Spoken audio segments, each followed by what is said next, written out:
My question is, how will Donald Trump's tariffs affect the manufacturing business of Berkshire Hathaway? Well, to date, steel costs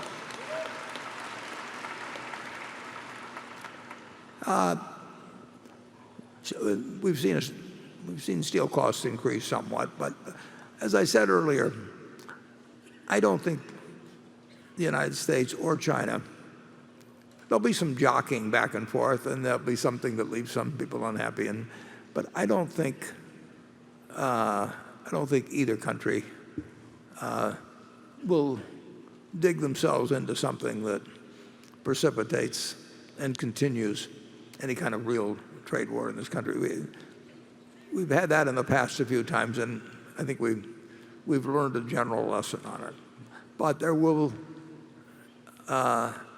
be some things about our trade policies that irritate others, and there'll be some from others that irritate us, and there'll be some back and forth. But in the end, I don't think we'll come out with a terrible answer on it. Charlie, I'll let you. Well, steel the conditions in steel were almost unbelievably adverse to the American steel industry. You know, even Donald Trump can be right on some of this stuff. The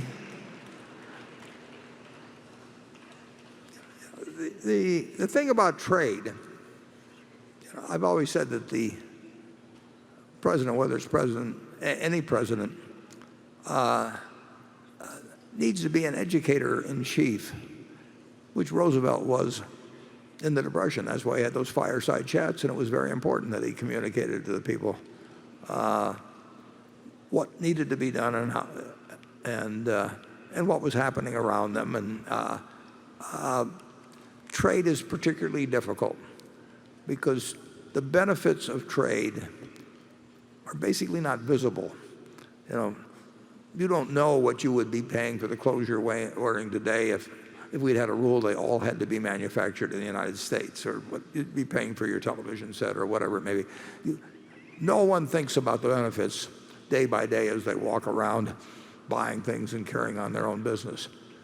The negatives, and there are negatives, are very apparent and very painful. And if you're laid off, like happened in our shoe business in Maine, and you been a very, very, very good worker, and you are proud of what you did, and maybe your parents did it before you, and all of a sudden you find out that American shoes manufactured in America, are not competitive with shoes made outside the United States.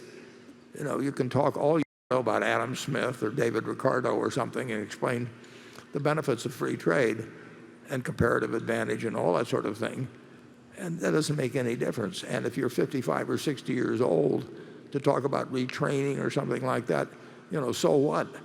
It is tough in politics where you have a hidden benefit and a very visible cost to a certain percentage of your constituency.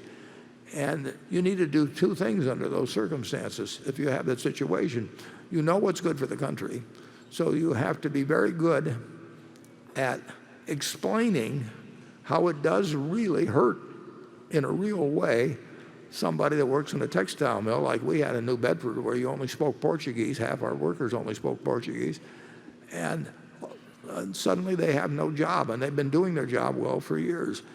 You've got to do two things. You have to understand that that's the price individuals pay for what's good for the collective good, and secondly, you got to take care of the people that were retraining as a joke because of their age or whatever it may be, and you've got to take care of the people that become the roadkill in something that is collectively good for us as a country.